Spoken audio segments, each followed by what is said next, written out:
حضور علیہ السلام نے ارشاد فرمایا، قیامت کے دن جب کوئی سایہ نہیں ہوگا،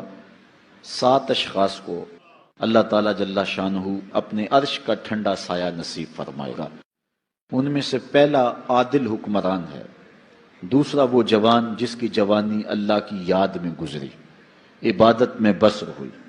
تیسرا وہ شخص کہ جس کا دل مسجد کے ساتھ لگتا ہے، چوتھا وہ شخص کہ جو 2 لوگ اللہ کے لیے پیار کرتے ہیں اور اللہ کے لیے آپس میں جدا ہوتے ہیں، اور 5واں وہ شخص جس کو کسی عورت نے دعوت گناہ دی تو اس نے جواب میں کہا میں اللہ سے ڈرتا ہوں، اور 6واں وہ شخص کہ جس نے مخفی انداز سے صدقہ کیا کہ جو دائیں ہاتھ نے خرچ کیا بائیں کو اس کی خبر نہ ہوئی،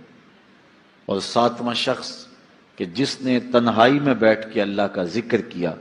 اور اس کی آنکھوں سے آنسو بہہ نکلے۔